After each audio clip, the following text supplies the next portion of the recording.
U.S. is grappling with the aftermath of the devastating winter storm that hit the country over the Christmas weekend. The so-called blizzard of the century continues to inflict misery on New York State, which has been hit the hardest. Officials say New York City of Buffalo now resembles a war zone. More than 60 people have lost their lives in the monster storm, and the toll is expected to rise. The Arctic blast also caused power outages and temporary closure of some of the busiest transport routes in the country. Over the past days, thousands of flights have been canceled and delayed due to weather conditions. Now officials are warning of risk of floods once temperatures rise and snow and ice begin to melt. Let's get a little bit more of an idea of what and how severe this storm is from Washington, D.C. Our correspondent Colin Campbell joins us. Well, Colin, we know winter does get pretty cold in the U.S. in certain parts, especially places like Buffalo, but this is unprecedented. And based on some of the death counts, it shows the severity of it. How bad is the U.S. experiencing winter? Well, it's a little bit different than the U.S. It's really this area of Buffalo, primarily Erie County, New York. This is upstate New York. So even for our viewers out there who think of New York, it's not New York City. This is a few hours north of New York City where you get that lake effect snow. And when I talk about lake effect, we're talking about the effects of the weather and the dynamics of cold and meeting warmer air and moisture coming off of the Great Lakes. And so when you have that dynamic that creates this situation of a surreal weather effect, you get these very destructive dynamics that are happening. So when we look at Erie County, New York, about 34 people died in that county alone. And then you have more, at least around 60 people in surrounding counties altogether.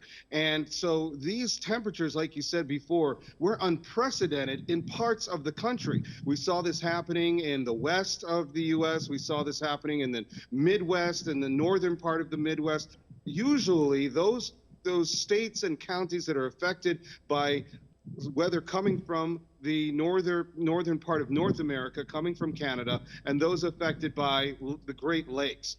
And so in other areas of New England, closer to DC, things have actually started to warm up a little bit, or at least be consistently seasonably consistent and seasonable with the usual winter temperatures. So in these areas where they've been hit very hard, of course, it's the coldest temperatures they've been feeling since last winter season.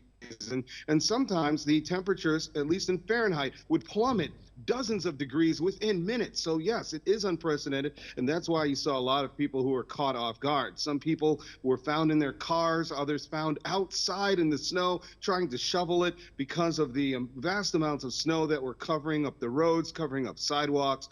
And unfortunately, these people weren't rescued in time or did not have on the adequate clothing to deal with the very, very low temperatures. And what meteorologists are saying is that they don't expect these effects to really clear up until the weekend or early next week, as we still see the effects of what are some are calling the bomb cyclone that has taken over parts of the United States, even though other areas are starting to warm up consistent with the seasonable temperatures in the wintertime. You talked about some people who were caught off guard, and you talked about some people who, unfortunately, I guess, were not dressed as warmly as they should. But based on the death count, are these homeless people that we're talking about that have died also? Because some of the pictures just show people who have died, and they're just lying down on some road or somewhere. Are these homeless people or just people that got caught up in the weather? If you have information on that, Colin. Some people are homeless, but not everyone. There are some people who are unhoused or homeless, didn't have a place to live, and so they were found in the street as the snow started to abate, or there were rescue efforts that were implemented trying to find and locate certain people. There were others who were found in their cars. These were people who were found in their cars trying to get somewhere or trying to stay warmed up in a situation that they couldn't get out of. They were caught in the snow, stayed in their cars, and their car may have run out of gas, And obviously, if it runs out of gas, they couldn't have heat in the car, so they froze to death in their cars. Other people had heart attacks from trying to shovel their driveways or shovel their sidewalks to clear an area where they could walk. So these were people with homes. They were trying to clear a path to get to their home or to and from their home, and they suffered a cardiac issue, and then they died from that. There were other people, yes, who were unhoused, who were homeless, who didn't have a place. Oh, we just lost Colin. Anyways, he gave us a good idea as to what has happened regarding this winter storm.